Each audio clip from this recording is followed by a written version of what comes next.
former World War II anti-aircraft fortress stationed off the coast of England became home to one man and his family, the British government couldn't stop this man from declaring his floating fort as a sovereign nation, along with calling himself king.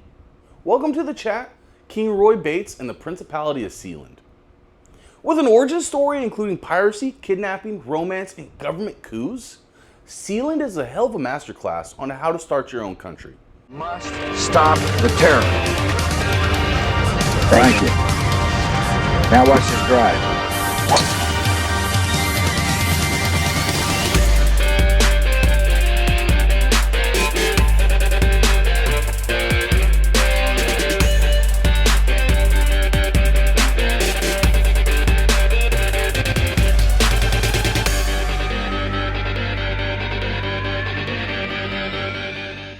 So for some of my original followers out there, you might remember this one.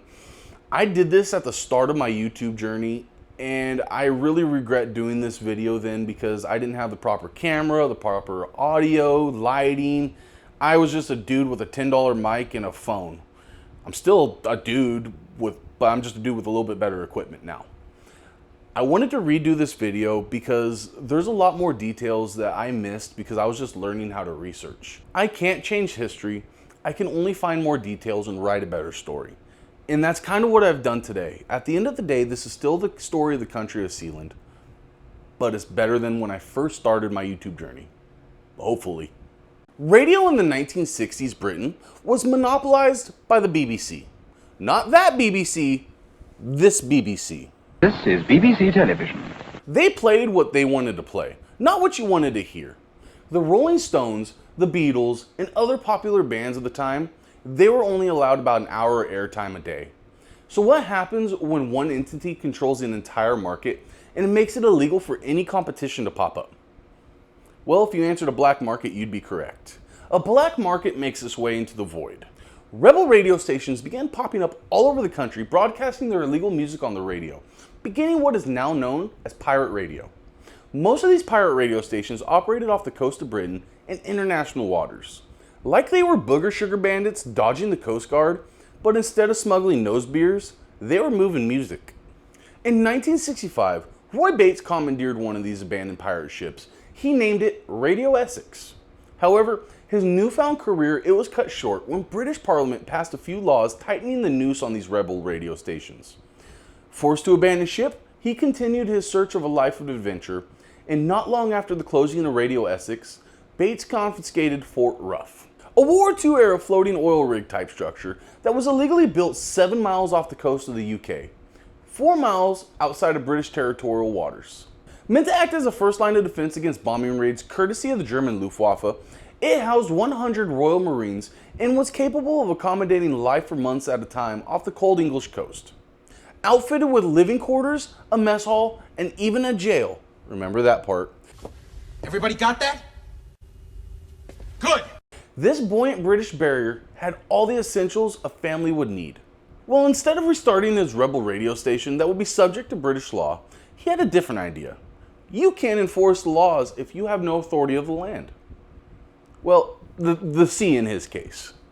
Well, as any rational person would do, Roy Bates, he claimed Fort Rough as a sovereign country. And in that day, the beautiful country of Sealand, it was born.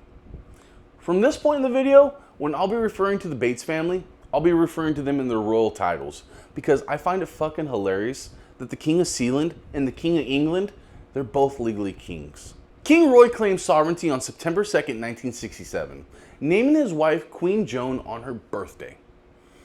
Fellas, that bastard screwed us. There's not a birthday gift in the world that could ever top that one. King Roy was now the proud owner of a country the size of 2 tennis courts.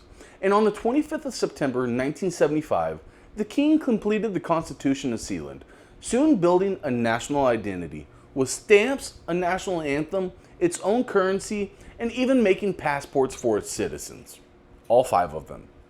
In 1968, British maintenance workers entered what King Bates claimed as his sovereign territorial waters to service a navigational beacon. Prince Michael, King Roy's son, tried to scare away the workers by firing shots from the garrison.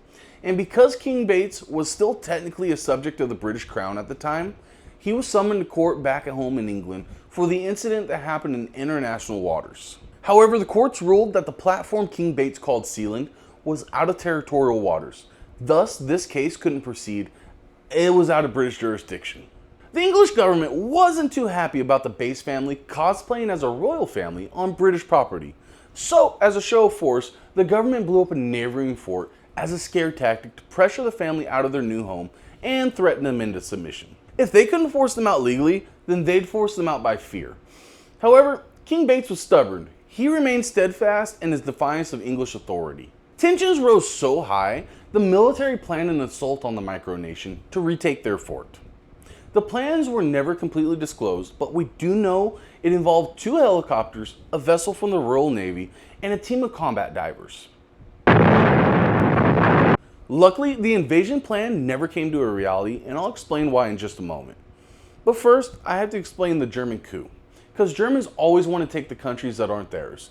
Isn't that right? Poland, France, Ukraine, Netherlands, Belgium, Yugoslavia, Greece, Norway. Am I forgetting any? Norway and Sweden and Iceland and Finland and Germany now one piece. Switzerland, Austria, Czechoslovakia, Italy, Turkey and Greece. In August of '78, King Roy and Queen Joan were in the UK on business, along with Princess Penny. Their oldest son, Prince Michael, was holding down the fort when German mercenaries disguised as diamond merchants, looking for an offshore place to do their shady business, flew to Sealand via helicopter. Upon arrival, they fast roped to the deck of Sealand with guns in hand, taking the oldest son, Prince Michael, as a hostage. By the way, they did this with a camera crew, because I guess Pixar it didn't happen.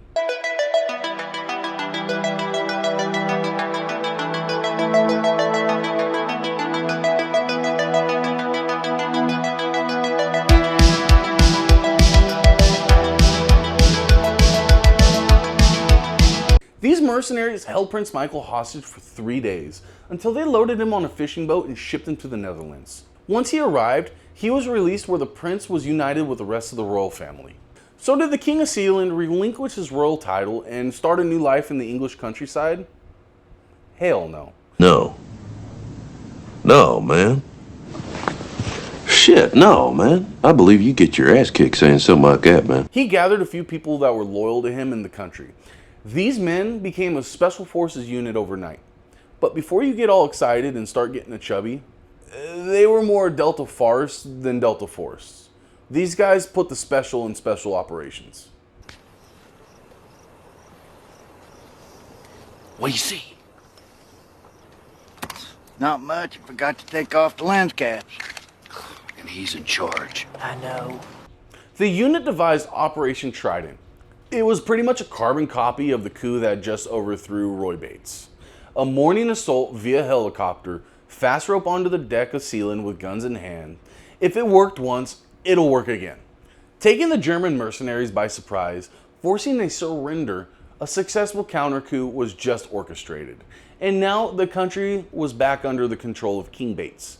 Sealand was free again, free at last. I am your king! Bow down before me! After Operation Trident, all POWs were released. All but one, a man named Alexander Achenbach. Considered the Prime Minister of Sealand, he was the mastermind of the coup, and he held a Sealand passport. This made his act an act of treason. Now, I don't know how your country handles treason, but I believe the US government still does the long drop, short stop thing. But that's not how the country of Sealand handled it. He was forced to clean the bathroom, make coffee, and pay a restitution of $37,000. Big whoop for overthrowing a country. Yet, as the German government negotiated his release, the POW lived for several weeks as the country's sole janitor. This carried on till the German government flew a diplomat over to Sealand to advocate for the release of Achenbach. Now here's the thing, this diplomat's arrival on Sealand soil just cemented King Bates' claims to sovereignty. The fact that the German government sent a diplomat on official business made the release negotiations a country-to-country relation, the final box that needed to be checked for Sealand to become a recognized country. An international treaty signed in the 1930s clearly states there are 4 boxes a country needs to check in order to officially become recognized as a sovereign nation. They need to have a government. Well, there's the royal family, so check. They need to have a permanent resident. There's 5 in the royal family, so check. they need a defined territory. It doesn't get much more defined than a giant metal structure sticking out of the ocean. So check. And lastly, another country, Germany, needs to recognize their legitimacy. That last box was checked when the German helicopter arrived to negotiate the prisoner release. So guess what? Now that Sealand is a legitimate sovereign nation, things just got a hell of a lot harder for the British government to retake the fort. Without a declaration of war, the country of Sealand is pretty much safe from British colonization. However, they're not safe from fire. In June of 2006, a fire ignited due to a failure in one of Sealand's main power generators. The fire quickly burned through the power room, spreading to the north deck, quickly engulfing it in flame. A rescue helicopter from the RAF was dispatched to evacuate a Sealand national. Having been airlifted to the hospital and treated for smoke inhalation, that citizen was released the same day.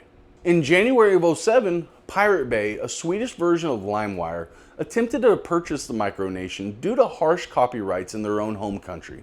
With the Spanish company Inmo Manahara acting as a middleman, the country was listed for sale at a staggering $900 million.